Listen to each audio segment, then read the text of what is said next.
eventually it'll be embraced to some extent. Most ISO standards are.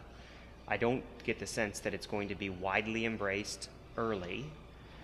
And I think if you look at the standards environment so far, its closest peer is BS 25999, right? And how many companies in the United States went through that process to be certified? Something like 7, in the entire country. So, and that's been around for 4 or 5 years. So I wouldn't think that we're going to see some kind of sea change early on. Potentially over time we might.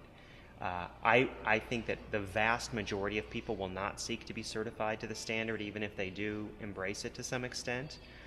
Its value, I don't think, is in third-party certification as much as it's a common language, a common MO. It's a common way to think and talk about business continuity, which it does have value. And so to that end, I've told our steering committee about it. Our steering committee are pretty high-powered guys and ladies. Their pictures are on our website. I mean, they're top-level executives, and the feedback that I've gotten from them is good.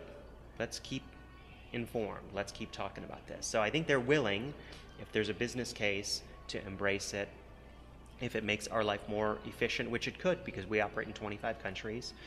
If it makes my business continuity management program office run more efficiently, which it could, because we operate in 25 countries and we have 25 points of contact in each of those countries, then we'll use it to the extent that it benefits us. The thing, and everybody here has said the same thing at the conference, the thing that will drive it is, do our customers require it?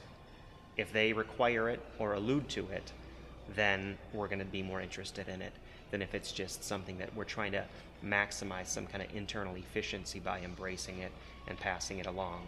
And then, do regulators around the world? Well, what somebody, Marcus, I think, said, or maybe it was Don Burns said at the kickoff meeting at the conference, that there's 67 pages of business continuity standards and regulations around the world. That's insane. Well, if some of those regulators and standard bearers around the world start to adopt 22301, then everybody else who has to comply with those will adopt it, and you'll see it snowball into being wider acceptance. But unless and until that happens, I think it's probably going to be, unfortunately, the same kind of slow rolling that BS 25999 saw. Internationally, there's tons and tons of standards out there for business continuity. I see the release of the standard as a unification of all of those standards. It's been agreed on by the whole ISO committee, which represents, all the nations in the world that are part of that committee. And I really see this as now, instead of us picking and choosing what does a business continuity management system look like, we now have one standard that we can refer to as a global standard for this. The standard itself is built on the British standard 25999. It really, if you're compliant with 25999, you should be pretty much compliant with ISO 22301. There's a couple of changes that are significant that you might be excited about. Is that some of the definitions have gone away, so you no longer have to document your maximum tolerable period of disruption. You no longer have to do some of those sorts of things. However, what they have instead is put out a couple of frameworks that will actually allow you to speak to senior management or do your elevator pitch very quickly. And that is the idea of a minimum business continuity objective tied with your recovery time objective.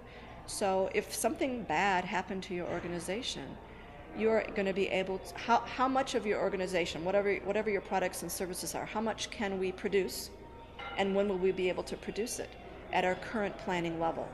And if we want to improve that and be able to produce more of what we do in a faster time period, we need to do some things to make that happen, and what will that cost? And I think that is something that management can understand, and they might have other management systems in place in their organization.